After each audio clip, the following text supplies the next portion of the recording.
Pagi itu, gema takbir menggema dari setiap sudut kota. Hari Raya Idul Adha telah tiba. Orang-orang berpakaian rapi berjalan menuju masjid, membawa sajadah dan senyum cerah. Anak-anak mengenakan baju baru, sebagian mengibarkan bendera kecil, tertawa, riang sambil menggandeng tangan orang tua mereka. Suasana begitu meriah. Namun di sisi teras masjid tua yang catnya mulai mengelupas, duduk seorang anak lelaki dengan baju lusuh dan celana yang kepanjangan. Bajunya sudah pudar warnanya, penuh tambalan, dan tampak kotor. Ia memeluk erat sebuah tas yang terbuat dari kantong plastik biru dan merah, disatukan dengan tali rafia yang kusut. Tas itu berisi roti kering, sebotol air isi ulang, dan selembar foto lama yang selalu ia jaga seolah harta paling berharga. Namanya Raffi. Ia yatim piatu, tinggal dan tidur di teras masjid ini sejak setahun lalu. Sejak kecelakaan tragis yang merenggut nyawa kedua orang tuanya, ia tak punya tempat pulang. Rumah sudah dijual untuk biaya rumah sakit, dan tak ada saudara yang sudi menampungnya. Pagi ini Raffi bangun lebih awal. Ia membasuh wajahnya di keran, wudhu masjid, lalu duduk rapi di pojok teras. Ia ingin ikut merayakan Lebaran, meski hanya jadi penonton dari kejauhan. Ketika jamaah mulai berdatangan, anak-anak seusianya berjalan dengan penuh semangat. Salah satu dari mereka melihat Raffi, lalu menunjuk dan tertawa. Itu anak gembel lagi," serunya. "Masih pakai baju Lebaran tahun lalu ya? Atau jangan-jangan nggak pernah punya?" Anak-anak lain ikut tertawa. Raffi menunduk, pura-pura tak mendengar, tapi hatinya perih. Ia menatap baju mereka yang bersih dan harum, lalu melihat dirinya, sendiri, lusuh, kotor dan tak bersepatu. "Jangan dekat-dekat, nanti bau," ejek anak yang lain sambil menutup hidung. Raffi tetap diam. Tangannya menggenggam erat tas plastiknya. Di dalamnya, selembar foto ibunya yang sedang menggendong dirinya saat masih bayi menjadi pelipur lara. Di balik foto itu tertulis, "Raffi, kamu cahaya hidup kami." Takbir terus berkumandang. Para jamaah mulai mengambil tempat untuk sholat. Raffi berdiri perlahan di sudut, mengikuti gerakan mereka dari kejauhan. Ia tak ingin mengganggu, tapi juga tak ingin merasa ditinggalkan. Sesaat setelah sholat usai dan khutbah dimulai, Raffi duduk kembali di pojoknya. Ia membuka bekalnya, roti kering yang ia simpan sejak semalam, dan memakannya pelan-pelan. Ia tak iri dengan mereka yang membawa nasi kebuli atau daging kurban. Ia hanya ingin hari ini berlalu tanpa ada yang mengusirnya. Saat orang-orang pulang dengan wajah bahagia, membawa kantong daging dan makanan, Raffi tetap di sana, memeluk tas plastiknya, dan berdoa dalam hati, "Ya Allah, kalau hari ini ibu dan ayah masih hidup, pasti aku juga ikut makan daging seperti mereka." Angin pagi menyapu wajahnya, membawa aroma masakan dari rumah-rumah di sekitar masjid. Tapi Raffi tetap diam, menatap langit biru, menunggu sesuatu yang entah apa. Ia tak tahu, hari itu akan mengubah seluruh hidupnya. Matahari mulai naik, tapi Raffi masih duduk di sudut teras masjid. Keringat membasahi dahinya, namun tubuhnya menggigil. Sejak kemarin, perutnya hanya diisi dengan 2 potong roti kering dan seteguk air. Hari Raya Idul Adha yang seharusnya membawa kebahagiaan, justru membuatnya merasa semakin terasing. Orang-orang mulai sibuk menyembelih hewan kurban di halaman belakang masjid. Anak-anak bersorak melihat kambing dan sapi digiring, sambil sesekali mencuri pandang ke arah Raffi dan kembali tertawa-tawa. "Masih di situ aja sih si gembel itu," ejek seorang bocah yang membawa kantong daging. "Nunggu daging jatuh ya." Raffi hanya memejamkan mata. Tubuhnya lemas. Tas plastik biru merahnya ia peluk seperti selimut. Dalam diam, ia mencoba menenangkan pikirannya. Tapi tubuhnya sudah tak kuat lagi. Pandangannya mulai kabur, suara di sekeliling terdengar jauh. Dunia seolah berputar. Tiba-tiba segalanya gelap.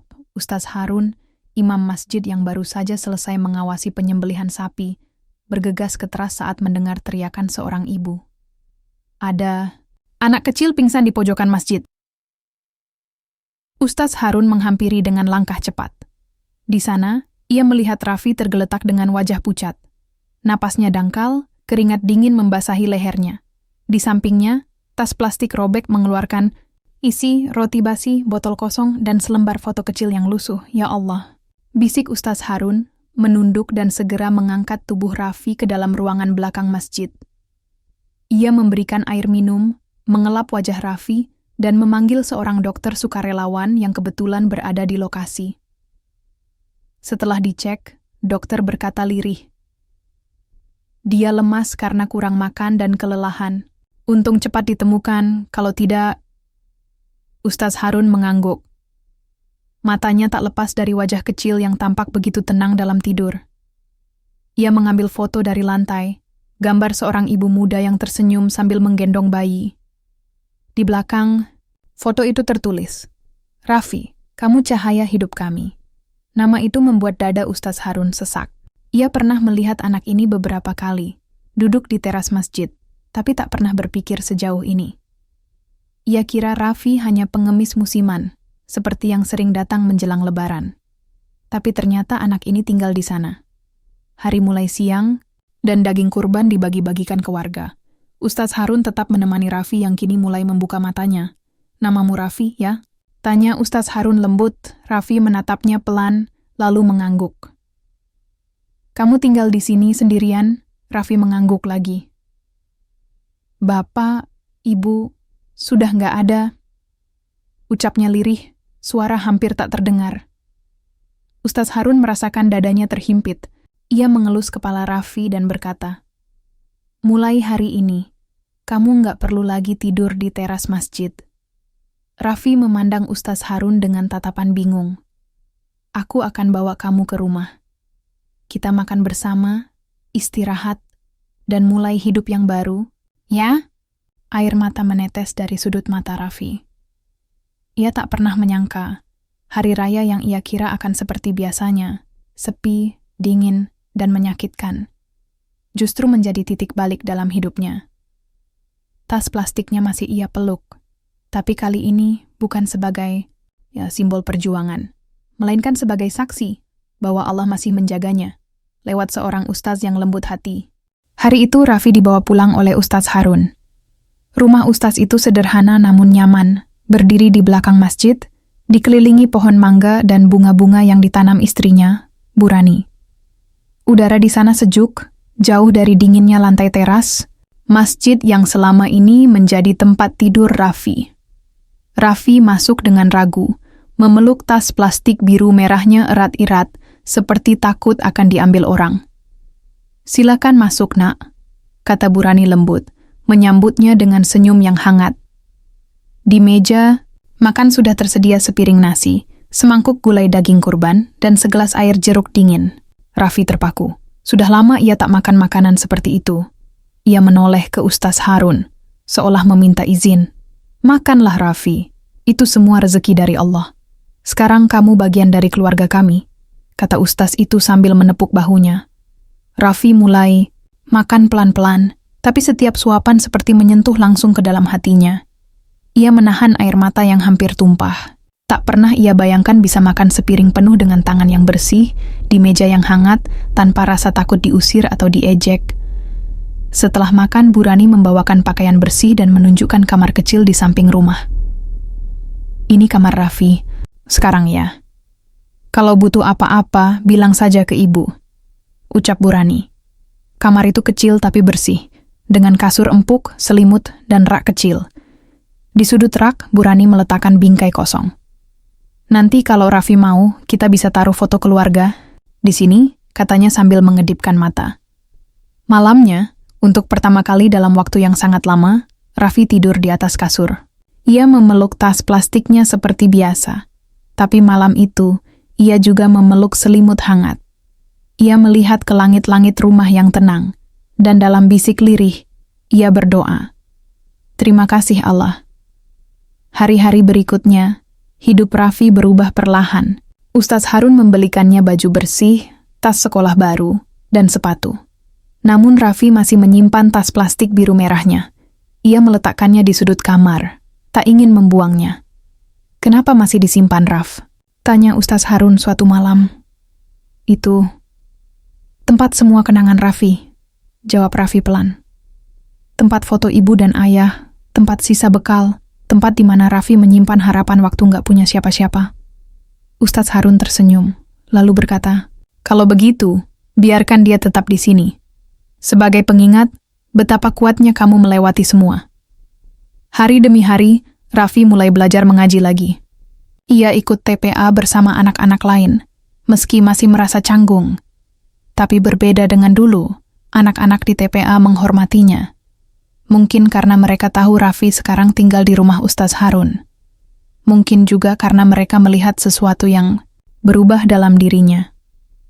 Suatu sore, saat mereka duduk di serambi rumah setelah sholat maghrib, Ustadz Harun bertanya pelan, "Raffi, kalau kamu tidak keberatan, bolehkah ayah memanggilmu anak?"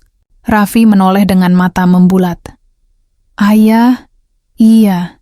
Ayah dan ibu belum dikaruniai anak kandung, tapi kami merasa Allah sudah kirimkan satu lewat kamu." Air mata Raffi menetes. Tak bisa ia tahan. Ia berdiri, lalu memeluk Ustadz Harun erat-erat. Tangisnya pecah, tangis yang selama ini ia tahan di balik senyap malam-malam di teras masjid.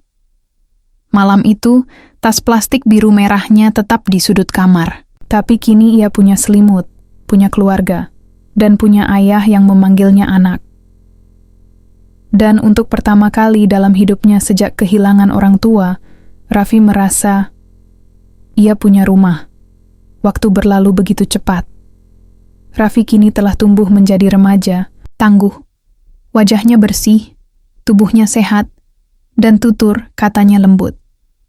Tak ada yang menyangka bahwa ia dulunya adalah anak kecil yang tidur di teras masjid dengan baju kumal dan tas plastik biru merah sebagai tempat menyimpan harapan Ustadz Harun. Dan Bu Rani mendidiknya dengan penuh kasih sayang. Raffi diajarkan ilmu agama, sopan santun, dan juga pentingnya bersekolah. Ia menjadi anak yang cerdas dan rajin. Para tetangga sering memuji, beruntung sekali Ustadz punya anak sebaik Raffi. Tapi setiap kali hari raya tiba, terutama Idul Fitri, Raffi selalu merasa ada ruang kosong dalam hatinya yang tak bisa diisi siapapun.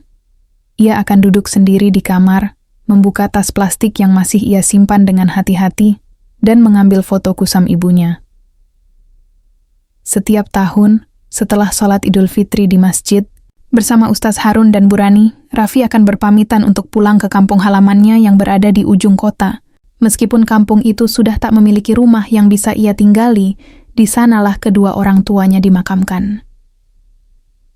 "Doakan Raffi, selamat sampai makam, ya, ayah, ibu," ucapnya sebelum berangkat. Ustadz Harun akan mengangguk dan berkata, "Pelan-pelan, di jalan. Bawa doa kami juga untuk almarhum ayah dan ibumu." Kampung halaman Raffi kini sudah mulai sepi. Banyak warga yang pindah ke kota. Rumah-rumah tua dibiarkan kosong, tapi Raffi ingat betul jalan setapak menuju makam di atas bukit kecil di belakang perkampungan. Ia menapaki satu demi satu anak tangga batu, membawa satu bunga mawar putih dan satu mawar merah yang ia beli dari uang sakunya sendiri. Sesampainya di depan makam sederhana itu, yang ditandai hanya dengan batu nisan dan rumput liar, Raffi duduk perlahan. Ia menyeka debu dari nisan, lalu menaruh bunga dengan hati-hati. "Ibu, ayah." Raffi datang lagi. Ia menunduk dan mulai membaca doa. Suaranya lirih, namun penuh penghayatan. Setiap tahun ia membaca doa yang sama, dengan hati yang makin dewasa dan bibir yang makin fasih. Setelah selesai, Raffi duduk diam. Matanya menerawang jauh. Di bawah bukit, kota tampak kecil.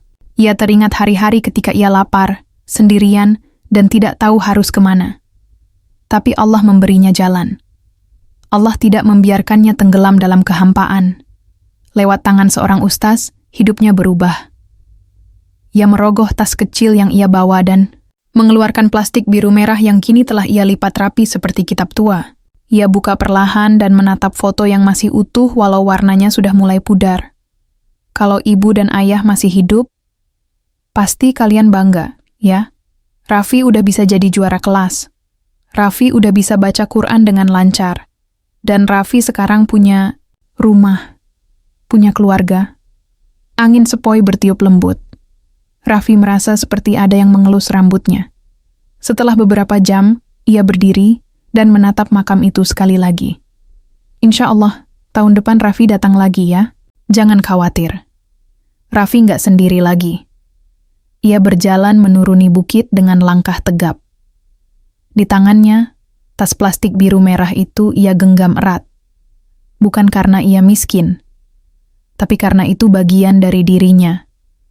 Saksi hidup perjuangannya, doa-doanya, dan bukti cinta kedua orang tuanya yang tak pernah pudar. Sesampainya di rumah, Ustadz Harun dan Bu Rani menyambutnya dengan pelukan hangat. "Sudah ziarah?" tanya Bu Rani. Raffi mengangguk. "Sudah, Bu." Raffi titip salam dari ibu dan ayah kandung. Ustadz Harun menepuk bahunya. "Kami juga titip rindu ke mereka. Mereka pasti bahagia melihatmu tumbuh seperti ini." Dan malam itu, keluarga kecil itu makan ketupat bersama. Di meja, tak ada pembicaraan tentang masa lalu yang menyakitkan, hanya tentang masa depan yang penuh harapan. Tahun demi tahun berlalu.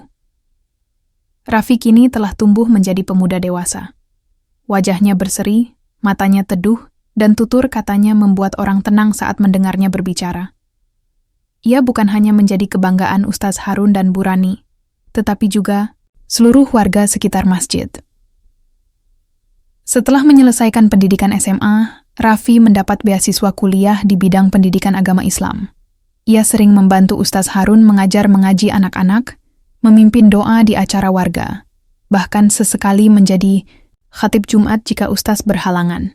Semua itu ia jalani bukan karena ingin dipuji, tetapi karena hatinya merasa terpanggil. Ia tahu, hidup yang ia jalani hari ini bukanlah hasil keberuntungan, tapi rahmat Allah yang datang melalui tangan orang-orang berhati mulia. Suatu hari, menjelang Idul Adha, Raffi berdiri di teras masjid tempat ia dulu biasa tidur. Ia mengamati lantai keramik yang dulu terasa begitu dingin di punggungnya.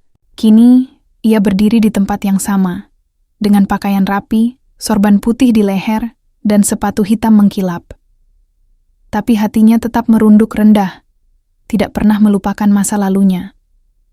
Di sudut teras, ia melihat seorang anak kecil berjongkok.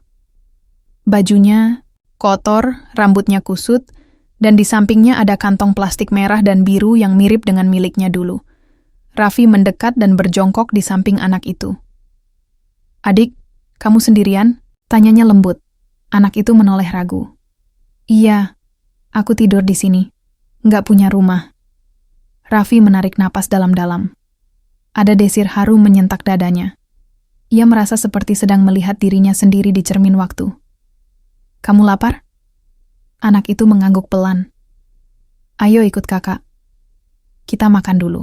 Nanti kita cari baju bersih. Dan kalau kamu mau, kita bisa bicara sama Ustadz Harun." Anak itu bangkit perlahan, menggenggam kantong plastiknya erat-erat. "Isinya bekal ya?" tanya Raffi sambil tersenyum.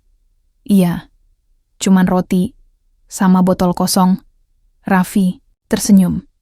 Ia mengeluarkan dompet kecil dari saku bajunya dan memperlihatkan sesuatu.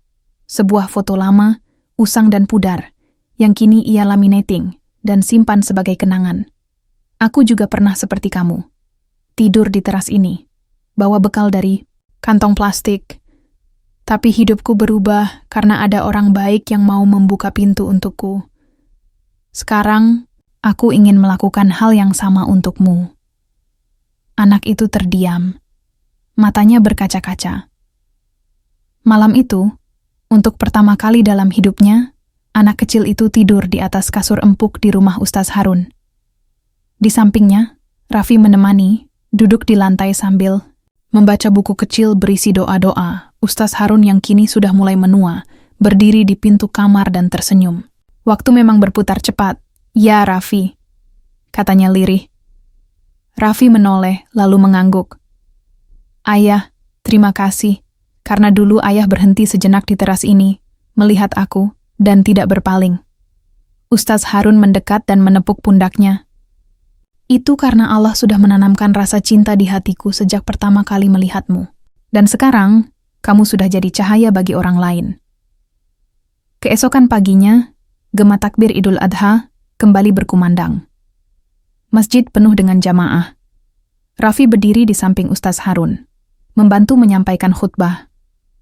Di antara kerumunan, anak kecil yang semalam ia temui duduk di barisan depan, mengenakan baju baru, wajahnya berseri-seri. Raffi melihat ke arah anak itu, lalu ke arah langit. Air mata haru mengalir perlahan di sudut matanya.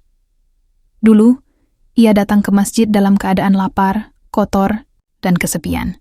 Tidur beralaskan dinginnya lantai, ditemani sepotong roti basi dan harapan kecil dalam tas plastik usang.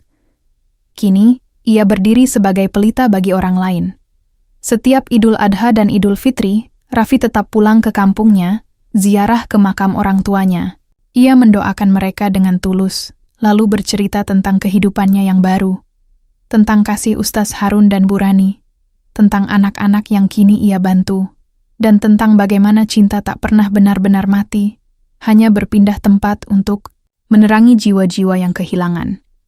Dan di teras masjid itu, cahaya cinta terus menyala.